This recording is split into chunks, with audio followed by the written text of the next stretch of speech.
तर अचानक म्हणजे एक आश्चर्यचकित पांढरी साडी होती दिसलं त्या. नमस्कार मंडळी, एके पॉडकास्टमध्ये आपलं सगळ्याचं स्वागत आहे. तर आपण गणेश भाऊ सोबत संवादला आहे. तर त्यांच्यासोबत अशा काहीतरी गोष्टी घडल्यात की त्या घाटामध्ये अशा गोष्टी घडल्यात ते आपल्याला सांगणार आहेत. तर गणेश भाऊ, आपल्या मंडळींना जरा सांगा की ते पण सावधानीपूर्वक तिथून जाते. तर नमस्ते मंडळी.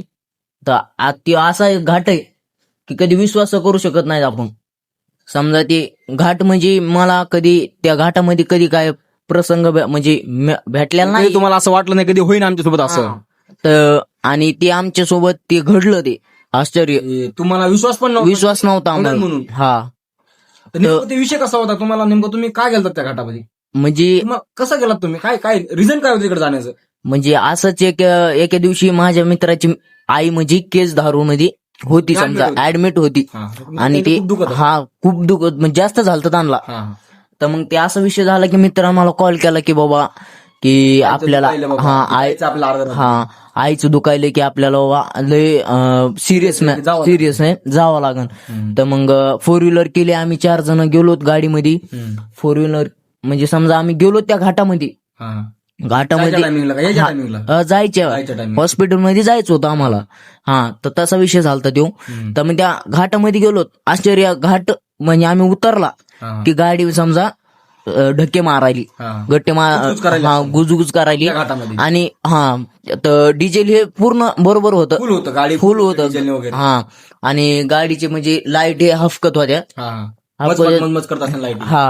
तर मित्रांनी म्हणजे मित्राला म्हणलो की बाबा उतर गाडीच्या खाली, विचार गाडीला बघ काय झालंय. तरी मग आम्ही 4 जण समजा उतरलोत. बघितली गाडीला काहीच नव्हतं झालेलं बघा.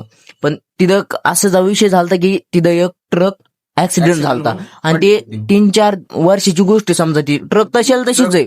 ऍक्सिडेंट होऊन 3-4 वर्ष झाले. आणि ती तशीच ट्रक आहे. आम्हाला 1 वाजला होता रात्री समजा जायला. 1 वाजला होता. तर आम्ही नाही काय काळजी करता आम्ही गेलो समजा. पण तिथं ट्रक धडकल्यामुळं आणि तिथं असं कान वालतं की आमच्या तिथं कोणतरी मेलेलं समजा त्या ट्रकीत बाई माणूस होतं. मग आम्ही गेलो त्या गाडी म्हणजे समजा बसलो, काय नाही झालं म्हणून पुढे गेलो. थोडं पण उतरला आणि घाट समजा. तर अचानक म्हणजे एक आश्चर्यचकित पांढरी साडी होती दिसलं ते आम्हाला. दिसलं. आम्ही विश्वास पण नव्हता की दिसेल म्हणून. विश्वास म्हणजे कधीच नव्हता. आम्ही ते मानत पण नाहीत काय समजा त्या गोष्टी. पण असा धक्का बसला आम्हाला तर आम्ही आश्चर्यचकित झालो. असा विषय झाला. मग त्यानंतर आम्ही समजा आम्हाला जर घाबरट होत होती हे ते, आम्ही तरी पण म्हणजे समजा ते नाही नजर अंदाज केला त्या गोष्टीकडे. पण ते समजा आमच्या माग येतच होते. गाडी काय उतरलो नाही आम्ही. आम्हाला दिसलं समजा तरी गाडी आम्ही पळवली. तरी मग तिथे आम्हाला खेळवत होतं समजा. ते खेळवत होतं चकवा. खेळवत होतं गाडीचे गोल गोल फिरायचं ते. मग आम्ही कसं तसं तरी गाडी जरा सांभाळून पळवली आणि घाट पार केला. ते निघून गेलो असं केलं. तर मंडळी बघा, गणेश भाऊ सोबत ही घटना घडलेली. तर मंडळी तुम्ही पण त्या घाटातून तुम्ही जात असताल तर सावकाशपणे जा, काही गडबड करू नका आणि गाडी कतही तिथं थांबवू नका.